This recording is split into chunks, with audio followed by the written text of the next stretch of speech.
We're going to start in grammar on page 151. 151. We're talking about adjectives again today. We talked about those last week. Remember when we talked about coordinate adjectives? And then I forewarned you. I said, okay, we're going to get other adjectives next week. And here we are. So last week, the coordinate adjectives, remember they had a little test you could do.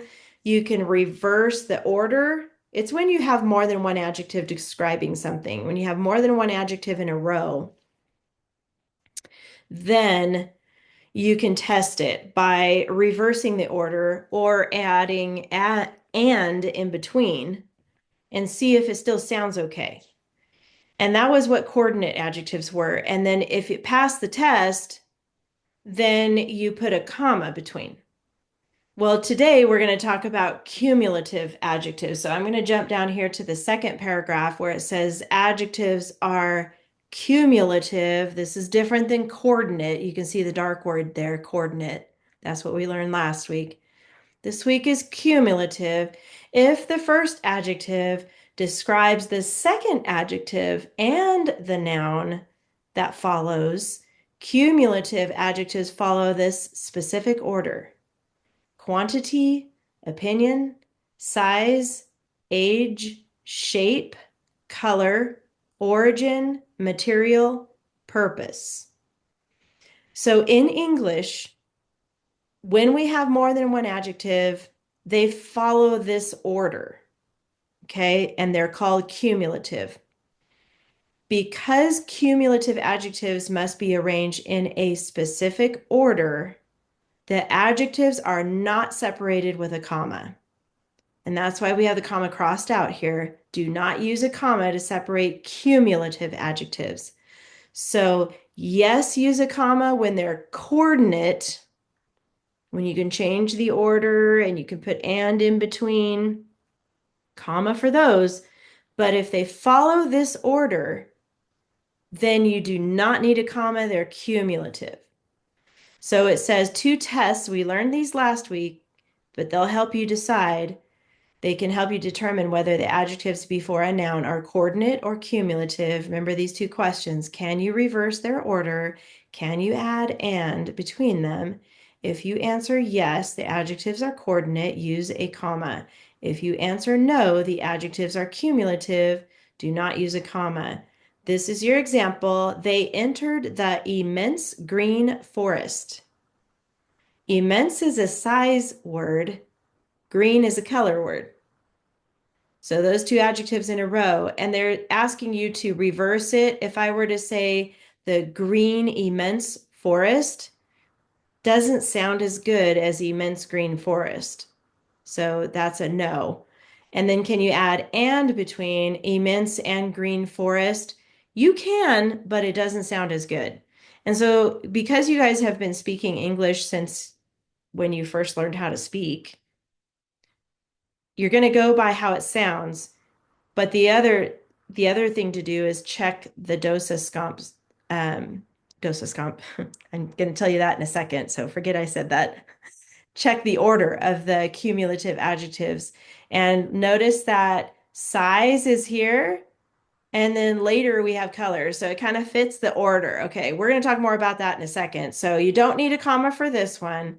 Jump down to the very, very bottom here. It says Marion was a brave young maiden. And brave is considered an opinion, and young is age. So if I jump up here and look at my list again, I see opinion. And then after that, I see age. There's size in between, but we didn't have a word that told size. It's just opinion and age. Okay, so turn the page. Let's go to 152. And this is kind of handy right here.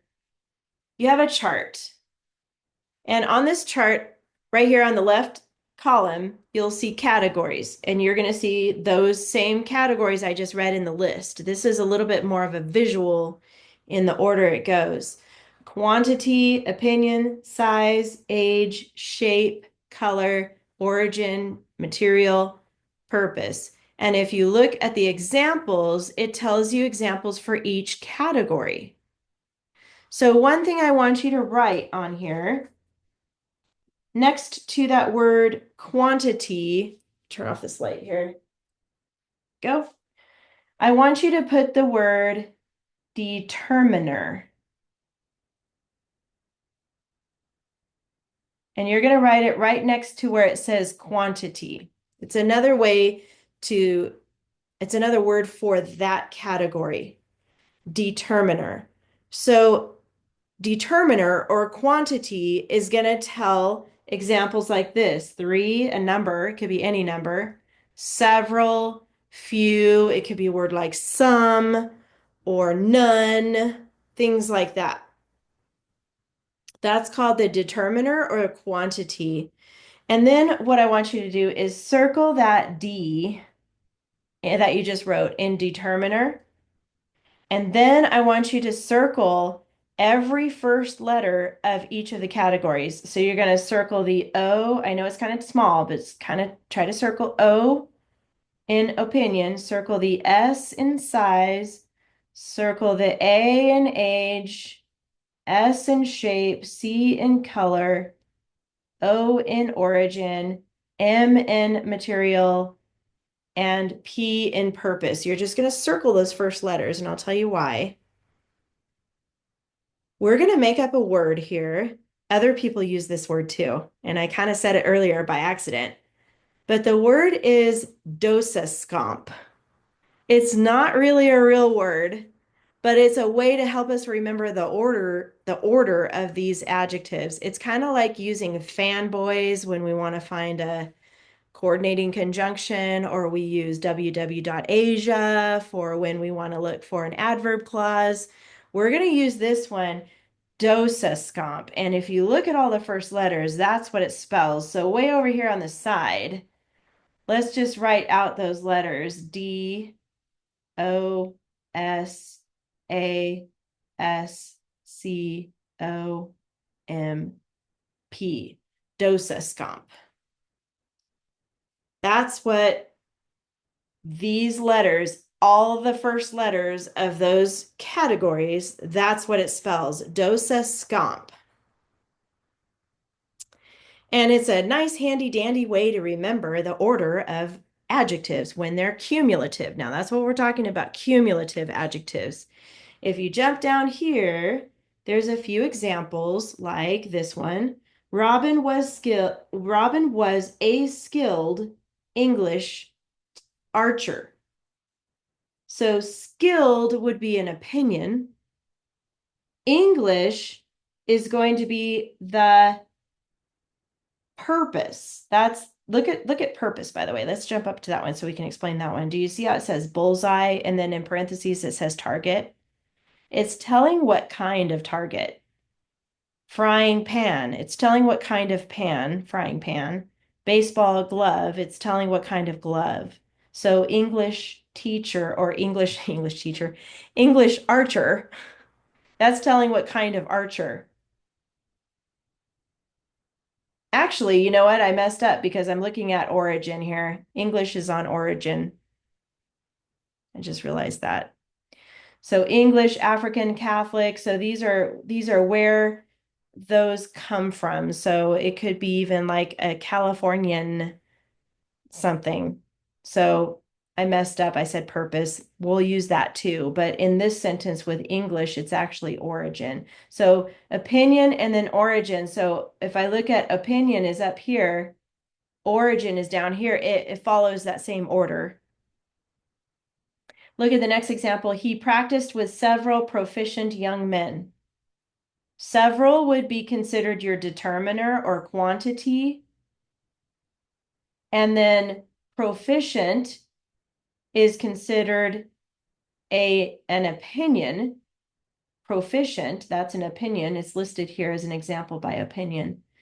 And then young men is age. You can find the word young next to the word age. So it follows the right order: quantity, opinion, and age. And then they shot long wooden arrows. Long is considered a size. Wooden arrows, wooden is considered a material. So size does come before material.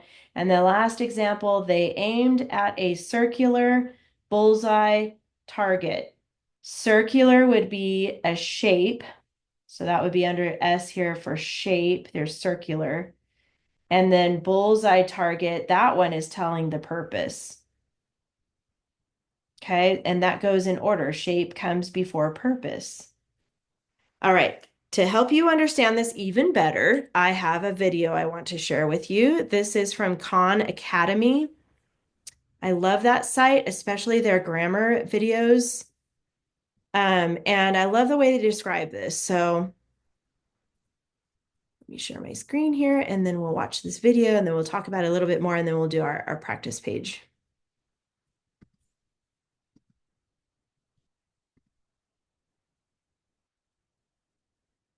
Oops. Oh, I forgot to share. Hold on. I forgot to share the sound. Hang on, because it'll make me do that. Share sound. Okay, got it. Hey, grammarians. Hey, Paige. Hi, David. Hey, so Paige, I went to the grocery store yesterday, and I got this apple, Okay. and I put it in the fridge. And this morning, when I opened the fridge, the apple was all like gross and sticky and mushy, and I really want to write a letter to the grocery store and say, hey, you sold me a gross apple. Yeah. But I'm stuck. Okay. I feel like I ought to put a comma in here. So so here's the sentence I've got so far. You sold me a mushy, sticky apple. Gross. Gross. Unacceptable. Totally. So I would like my $1.38 back. But in another draft of the letter, I wrote, you sold me a mushy green apple. Okay. So mushy sticky or mushy green. Yeah, and I feel like, and I don't know how to put this into words yet, but we're going to put it into words because that's our job, whether or not there should be a comma in between mushy and green or mushy and sticky. Yeah. Because these feel different to me. Right. Yeah, so there's actually a couple tests that you can do on these sentences to see if you need a comma between the adjectives or not. So, Paige, what distinguishes a pair like mushy and sticky from mushy and green?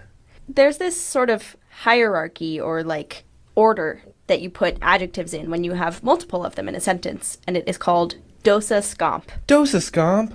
All together now. D, determiner. Determiner. O, opinion.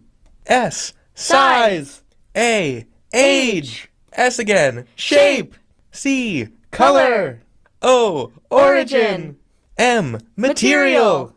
And P, purpose. Oh, okay, so mushy and sticky are both opinion adjectives. Yeah. So these are kind of in the same class, whereas mushy and green, that's an opinion and a color. Yeah, they're in two different classes. Right. So dosa scomp helps determine adjective order, right? Yeah. So it's the order in which you would use, in which you were stacking these adjectives, you would use them in this dosa scomp order. Right, so like in the second sentence, mushy is an opinion, like you said, and green is a color. And in dosa scomp, opinion comes before color. So that's the order that you write them in. So like in the first sentence, when you have mushy and sticky, which are both opinion adjectives, these are called coordinate adjectives. They're in the same category of dosa scomp.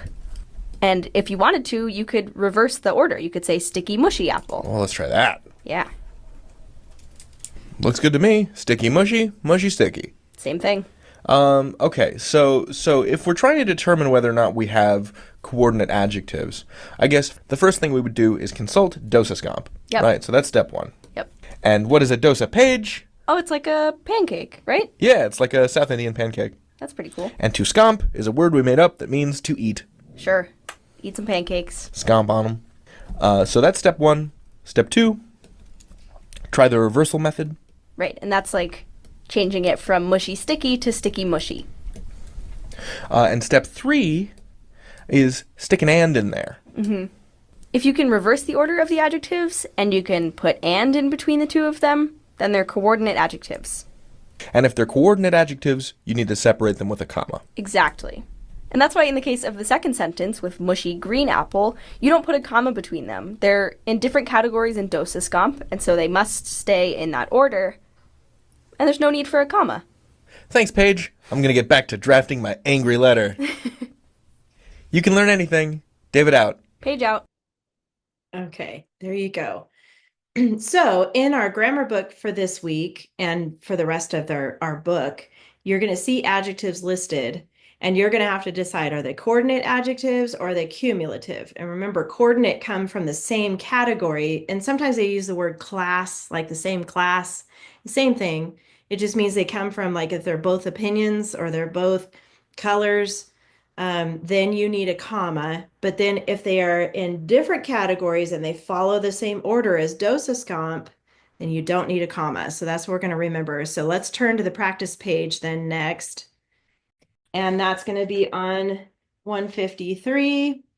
And Harmony, would you please read the sentence for us? There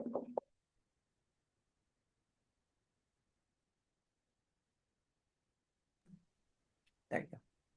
Robin instructed Will steadily to make a target from smooth white bark, which measured 4 fingers in height and 5 fingers in width. Good, perfect. And by the way, Will Stutely is correct. That's how you say that. That's his name. So just so you know, that's a name. And then we have the word instructed, and that just means to teach someone something or tell them to do something. So we can put a check by vocabulary. And there's only one article, so we can find that one by ourselves. And then when you're ready, Grayson, 8 nouns. There's a bunch in here. Robin, Good. Will Stewie, Yes, and we're gonna do like a little bracket like that. Okay. Target, Good. Bark, Good. Fingers, Yep. Fingers, Fingers. uh, 4, 1, 2, 3, 4, 5. We have, oh, no, not 4. 4 is gonna be an adjective. Height, Height is 1, yes. Width, Yes.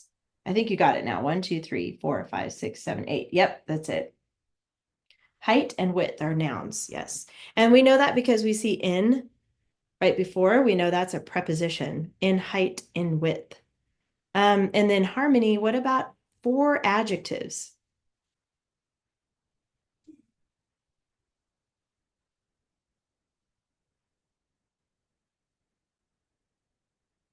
You're going to describe the nouns.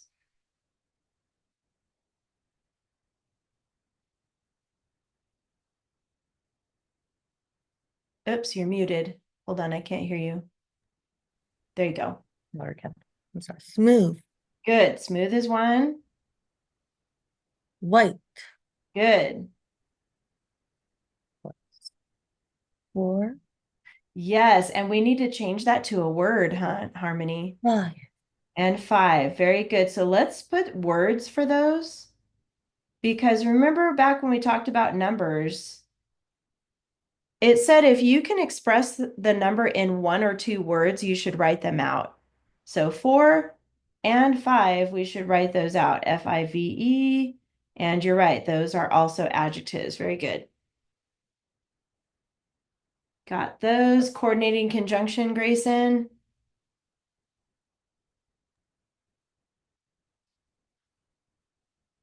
and Good. couldn't And find it. that's okay. And is good. And then we're going to come back to prepositional phrases in a minute. So Harmony, where's the who which clause?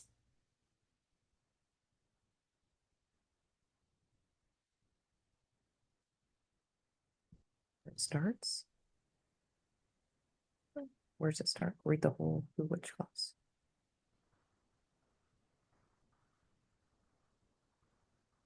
Read it to her. Can you read it? Which measured 4 fingers in height and 5 fingers in width. Yes, excellent job. Yep. Starts with which all the way to the end. So we're going to mark that with W/W. And it is a which clause. And then how about the main clause? Do you see that, Grayson? Where's the main clause in there? Robin instructed Will suitably to make a target from smooth white bark. Good, yes. So the main clause comes right before the who which clause. That's right.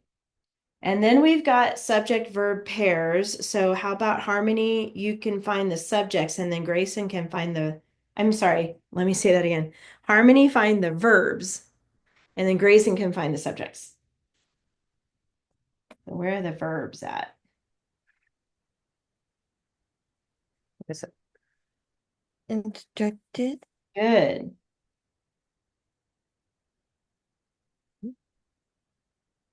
there another one? measured, And measured, very good. And that's it. Those are the two. I'm glad you didn't say make, because sometimes that does function as a verb, but since we have to next to it, you guys remember when I told you about infinitives? That's when you have to and then a verb, like to make, to run, to write, to sleep, to eat. All of those are called infinitives. So we're not going to mark it as a verb because it's not functioning that way here. Very good, Harmony. So who's doing these things, Grayson? Who are the subjects? Robin Yes. will studently. No, Robin is the subject for that main clause. What's the subject for the which clause? Which Yes, good. Which, very good. So once you have your subject in your clause, that's it. Okay. Let's jump back to prepositional phrases, Harmony. Where are the prepositional phrases?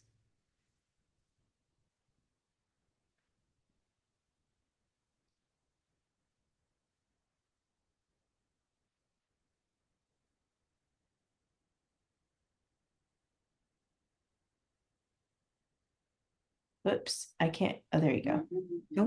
in height, In height is one. Good. in width, Good. There's one more. width, You see one more? from smooth, white Yep. bark. Yes, from smooth white bark. Very good. I'm glad you didn't say to make, because to sometimes can be a preposition, but not here. This is an infinitive. Very good. Excellent. All right. And the opener, Grayson? A number one. Number one, what kind of an opener is that? A subject. Good. Subject. We'll just write that in there. And then, gosh, you guys are good. And then we've got the affix-it column. Indent, we're just going to make a little symbol here because this will be a new paragraph. So it's like a backwards P. 3 capitals, go ahead and do that. Don't forget about Will Stutely. And then we've got a comma rule, and this is for Harmony. So it has to do with the adjective. So we're going to do that little test here between smooth and white. So you have to decide, are they coordinate adjectives or are they cumulative? And cumulative is the one we learned if it's from different categories on Dosiscomp. If it's cumulative, then we don't need a comma. So what do you think, Harmony? Do we need to take out the comma or keep the comma?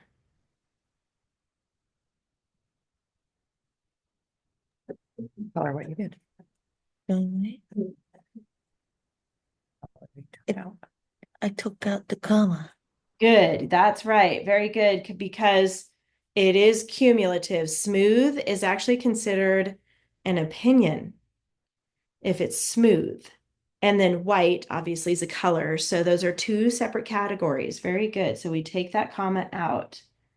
Then there's an end mark. That's pretty easy, period. And then the two numbers we already did, 4 and 5. So we're done. So before you, oh, sorry, forgot to tell you, before you put away your book, if you have a Post-it note, I do recommend you put Dosiscomp on it like this in all caps. Dosiscomp. If you have a Post-it note and it's going to go on the side that's not sticky, So it sticks out of the top of your page here. And I want you to put it on page 152 where your chart is. This is going to help you for your homework to come back to this page and consult the chart, as they said in the video. So dosa scomp, I'm just going to put it at the top so it sticks out like that. Dosa scomp. And then that way you can remember it and start memorizing those words. That'll help you with your grammar like forever and ever if you remember dosa scomp. You can even tell your friends, do you know what dosa scomp is? They'll be like, huh? What? Go, yep, I know what it means. Can wow your friends. Okay, so dosa scomp. We need that for the rest of the book here. By the way, you guys are like about four weeks away from the end of this book. We're going to finish it early, which is nice. Then we can just focus on writing the rest of the time. All right, so go ahead and get your binders out next, and you're going to get out your stuff from the front pocket. You guys have been working on a historical person of choice. I'm a little behind on grading homework again. I'm going to catch up here pretty soon. So I have not had a chance to read what you have so far. But Grayson, did you pick Kobe Bryant? Are you the one that picked Kobe? Okay. And then who did you pick to write about harmony?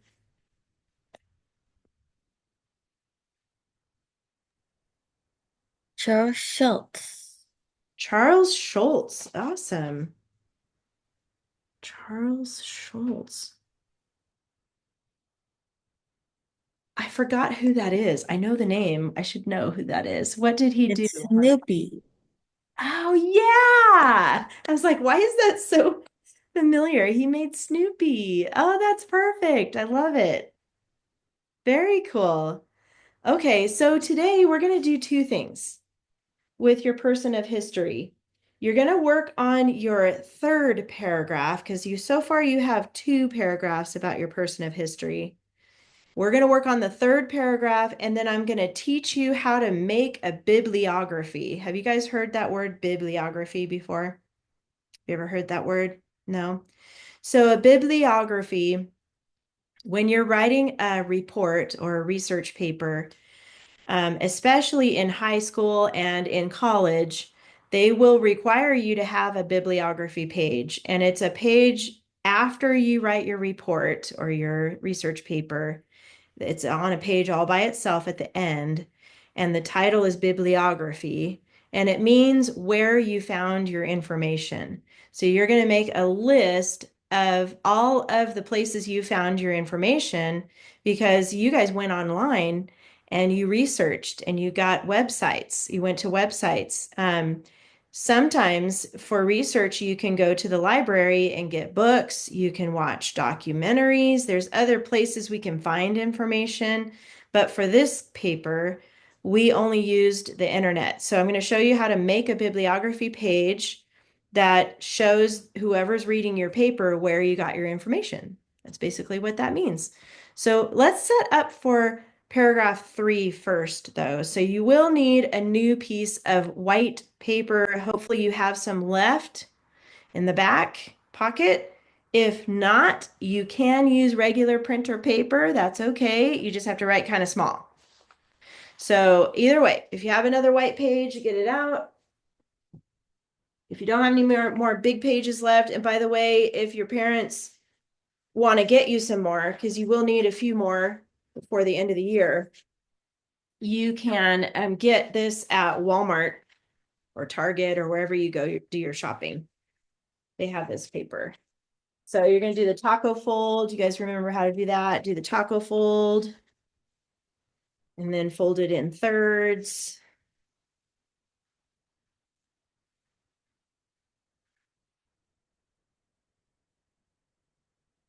Get that set up.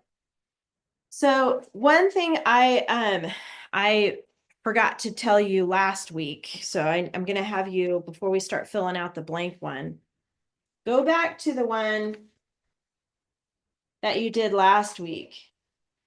This one, you should have Roman numeral 1, and then it says early life. So go back to this one real quick because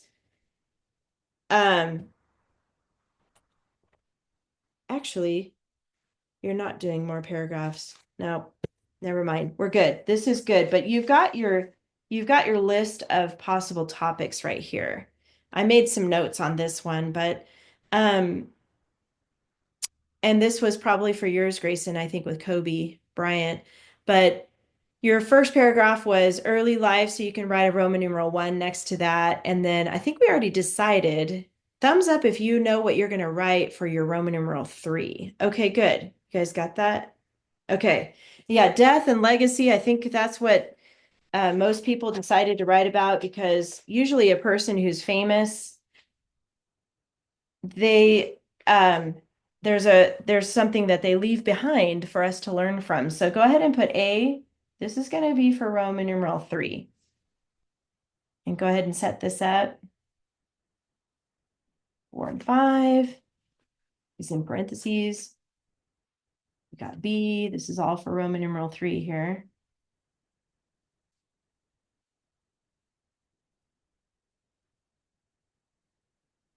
C, and these are for your different articles. Roman numeral 3.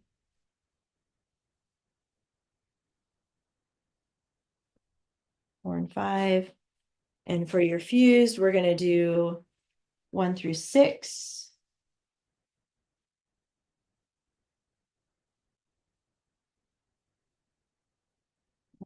We got 1 through 6 here. And then that word clincher. We just stick that word in there just to remind us when we get to that point to make sure to include your topic clincher.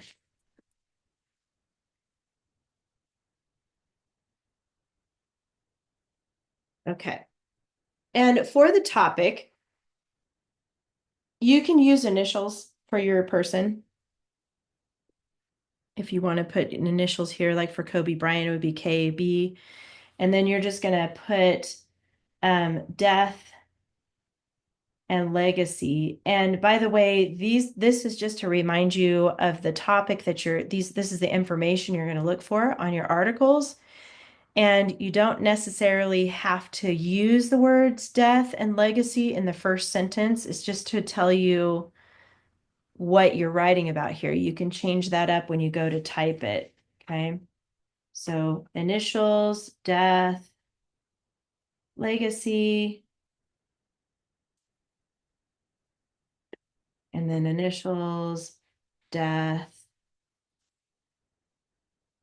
and legacy means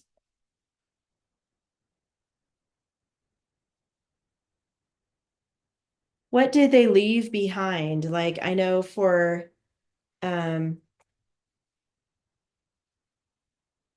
Schultz, he left behind all of his comics for about Snoopy. And I think they're still making, he was the original creator of the character and all the little comics and stuff, but they're still doing comics, I'm pretty sure, on him and shows and stuff. But I know we still have all the originals too. So that's like a legacy. That's what he left behind. And I love Snoopy because he's always teaching us something. And we can learn from Snoopy. So that's a good one. And then Kobe Bryant, of course, he was a legend in basketball. I mean, he was super talented and he also had a really unique perspective on life. And, you know, we can learn from him too. So his death was pretty tragic. And I don't know how Schultz died. Maybe it was natural death, but either way, you'll talk about what happened at the end of their lives. And then what they left with us, what they left us to remember them by. So that's what the legacy part is. Okay, and so what I'm going to do next is show you how to do the bibliography page. So I got this set up for you. You're going to work on this as part of your homework. So you're going to look in your article A, B, and C for the death and legacy, fill those in later, and then you're going to fill in your fused from those at the top, make your fused, which is a combination of A, B, and C, and then use that for your paragraph. As you're filling in the fused outline, I want you to keep in mind the order, like a timeline. So you want to make sure it flows. And I would talk about like leading up to his death, like for Kobe, what he was doing. He was, I think, on a helicopter, wasn't he? On a flight, or was it airplane? Yeah, a helicopter. And so maybe why he was on the helicopter, where he was going, and then just mention his crash. So, so tragic. I remember seeing that on the news. It like was shocking to the whole world. But anyway, and how he died, and then what he leaves behind, like what we can learn from his life. So you would try to make it in a timeline order here and transitioning between facts, okay, as you're copying them down. All right. So now the way we're going to do the bibliography page, if you look at in your packet from your front pocket, I should have showed you that first. Let me share my screen one more time. There's a sample page here of a bibliography. If you look at this, is page 155. This little box right here is showing you an example of a bibliography. And you're going to see on the side here, some of them are books, and then some of them are encyclopedia. There's a journal article, a magazine article, a website. So this is how a bibliography looks. It's kind of backwards from how we indent paragraphs. So the first line is going to be on the edge, and then it's indented under that. So you can see National Geographic here for this one book that they used for whatever paper they wrote about. So at the very bottom, you're going to see these directions are based on MLA 8. MLA stands for Modern Language Association. It's a style of your paper. So this is the most typical one. So that's why they wanted you to learn this one first. So usually high school and college require MLA format. It's a format on how to set up your bibliography, how to set up your paper, all as you type it. Okay. So we're going to learn MLA format. And what I'm going to do now, and by the way, I'm recording this class, so you're probably going to need to rewatch this part. You can fast forward to this part and then play, pause, so that you can do it while you're watching the video. And Grayson, if you want to do it at the same time, you can like minimize the Zoom and pull up your Google Doc if you want to try to do it at the same time. It's up to you, or you can watch it later. Okay, so I'm going to pull up. You guys know Bob Smith. Bob Smith is my fictitious student. He's not a real student, but I use his account as a student so that you can see what it looks like from the student perspective here. So let me walk through this with you. So you would pull up your Google Doc, whatever you're using for your paper, and this is a quick and easy way to do a bibliography page. And, you know, before we had all these websites and apps, you had to actually physically type in all of the information, but now these days you can just plug it in. It's pretty cool. So we'll pretend this is you. This is Bob Smith. He wrote about Jim Henson. If you've heard that name before, he created the Muppets, which has been around since like the 60s and 70s, and pretty cool guy. Same era, I think, as Schultz was. So anyway, that was this paper. We'll say Bob wrote that. When you start your bibliography page, the first thing you want to do is go to your last paragraph. Now, Bob only has 2 paragraphs so far, so he has to work on his 3rd paragraph, just like you guys do.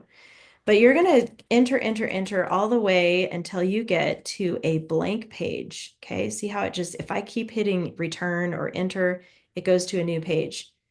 And then on Google Docs, you'll have a toolbar up here and you see the word tools. So you're going to click on tools. And then what you want to do is go down to where it says citations. Now, more advanced style of writing research paper is where you cite in the middle of your paper a quote. So that's why it's called citations. It means like when you use a quote from the website and you have to tell where you found it in the paper. And if you take my class next year, that's something you're going to learn how to do is how to put in a quote in a paper and how to cite it. But that's the tool. It's called citations. You click on that and you'll notice on the side here, a new bar opens up on the side and it says MLA 8th edition. And that's what that 8 is it means 8th edition. So they've made a bunch of them. They're probably going to make more, but this is the one you want. It defaults on that. And then underneath that, you'll see a button that says add citation source. Now, it says select an option. You're going to open up a little menu right here. And you guys both used websites. Everybody in this class used websites for their information. So you're going to click website, and then it opens up a box for you to put in. It says search with ISBN, but actually this is the URL. And the URL is the actual address of the website. So for this student, Bob, he used some websites. This is one that he used that shows a timeline of the events and things that he did. And so that top bar, and sometimes on Zoom, you can't really see it, but it's the bar at the very top where you see the address to the website. You're going to click on it, it's going to highlight it, and then you're going to copy it. So I'm hoping that you saved your websites. If you did not, if you printed them, it's usually written at the very bottom of the printed page. And you can start typing it in that search bar, and usually it'll just fill it in the rest for you. But you have to have the address to your website, okay? And then you're going to copy that, which I just did. I'm going to go back to my document, and I'm going to plug it in right here where it says search with ISBN. Oh, I know why. Hold on. I see. For some reason, it chose book up here. You want to make sure that it says website. Sorry, guys. Up here where it says source type, website. Now it says URL. That's why it didn't say that. You want to make sure it says URL, and I can't remember what it stands for, but it's basically the address. So here's where I'm going to paste in that website, and now I'm going to search. Lovely. Okay, hold on. It worked earlier. Pause for a second. Hold on, guys. Let me make sure I got this right.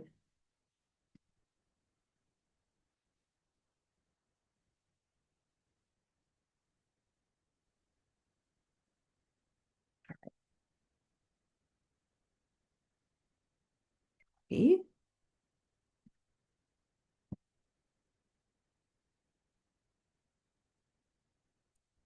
Okay. Well, I guess this is good because sometimes this happens, and let's be real, this is life. Okay, so if you get this message, no results found, check URL and try again, and you have the option to cite manually. So we don't have an author on this website, but we have a website title. I'm just going to skip the title of the actual article. Let me go back here. I don't know why it's not working. But the title of the article is going to be here, Jim Henson Timeline.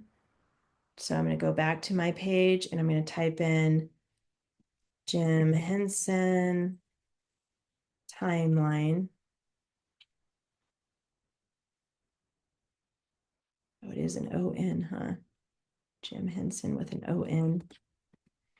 And then if I go back to that website, this is the name of the actual site, the Jim Henson Legacy with an exclamation mark. So I would type that in as far as the website title, Jim Henson legacy with an exclamation point. The URL was what I copied earlier, so I'm going to paste it here. And then we don't really have this information. So that's the thing I wanted to tell you. Not every box is going to be full of information. Some of them we don't know, so that's okay. You just leave it blank because we don't know like when this article was written. Sometimes if you scroll to the bottom of the article, you can find out. This one does say 2023 at the very bottom here. Doesn't have an exact day on it, but we can put that date in there, 2023, published year. Accessed date, that would be the day that you actually went to the website. I'm going to put today's date.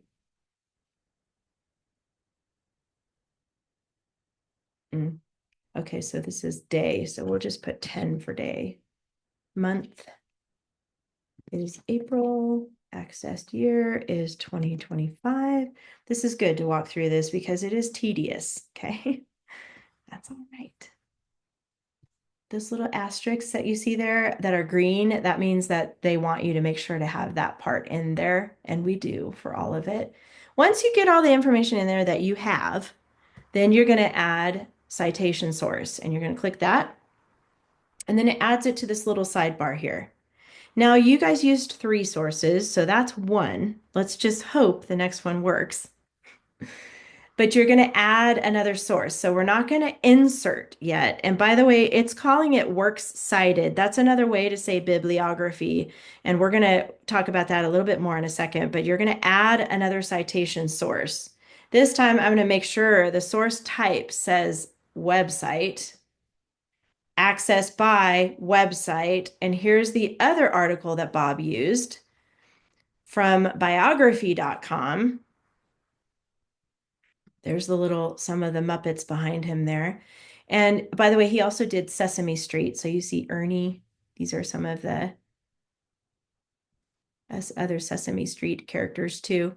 Copy the website, which is the address. Go back to your page and paste it into that little box. And then you just, it worked. That one worked. So that's real life stuff. Sometimes it works, sometimes it doesn't. So if it doesn't work, you got to type in all those things. If it does work, then boom, there you go. Notice it has missing here. That's okay. That information wasn't available. So we do have the published date, we have the access date, and then the URL, which is the address. And then we're going to click continue at the bottom. It's going to open up those boxes in case you want to add other things that you can find, and we're not going to do that. We're just going to add citation source. So now on the bar, you can see 2 sources. These are 2 different articles, and you guys had 3 because remember we had A, B, and C. So now I'm going to open up, we're going to actually click add citation source again. We're going to add another one, click website, accessed by website. Here we are with the URL. This is his last article that he used from People magazine. Go to the address, copy, go back to your document, paste, search. Yay, and this one worked too. So we got all this information here ready to go. Hit continue. We're not going to add anything else to it. We're going to add citation source. Okay, boom. There you see 3 sources that this person, Bob, used for his paper. Now that you've got your 3 in here and they're ready to go, then you're going to click Insert Works Cited. And that adds it to your paper. On the blank page, you got to make sure your cursor is on a brand new page at the bottom of your 3rd paragraph on a new page. It gives you a little pop-up here, remove sources not cited in the text from works cited. Forget about that, just X out of that. And then here it says works cited. Like I said, that's another way to call this page, but we want it to say bibliography. So you're going to delete that and type in bibliography. And that's it. You have your 3 sources. Here's the article. By the way, it's handy this way because they automatically alphabetize it for you. So they make sure to put it in the right order. on the edge. This one has the author. This one doesn't have an author listed, so it's just going to tell the name of the article. This one's Jim Henson Timeline. So that's exactly how it's supposed to be set up. And you can see in here, the actual website is here, this big long HTTPS. It is important when you're in high school and college, especially, to have this page because if you don't, it's considered plagiarizing. And I think we've talked about this before. Plagiarizing means when you write down a paper from somebody else's words and you don't give them credit for it, that's called plagiarizing. And that is illegal. You're not going to go to jail for it, but you might get in trouble at school for it. So you don't want to do that. You want to make sure that you have a page that shows this is where I got my information. And if you wanted to go and look it up, you could, whoever reads your paper could type in this long old address and find that article and go, okay, there it is. I see that. Okay, I know that was a lot all at once. That's how you do it on Google Docs. That's how I recommend doing that as a first time lesson for doing your bibliography. Do you guys have any questions about the bibliography or anything that I just showed you? Okay, good. Awesome. Well, and like I said, all three of those websites worked when I tried it earlier, and then one of them didn't. So I guess that was meant to be because now I showed you how to do it manually. You just look for the information on the website and type in what you can find, and then it'll still fill it in for you. Okay, so we got a few minutes left. Let's go back to your Roman numeral 3. I'm going to give you guys some time to work in class on your third paragraph about your person in history. So you can go ahead and get started on that using your articles A, B, and C, and I'll just be right here if you guys have any questions or anything that you need to tell me.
Okay, I'm going to show you guys one more thing before you go.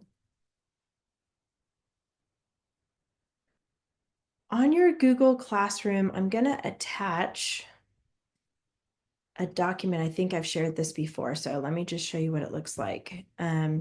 It's transition words. So you can use this when you're transitioning between facts. It's going to help you if you need it. But I will attach it to your Google Classroom, like I said. So just wanted to show you in class.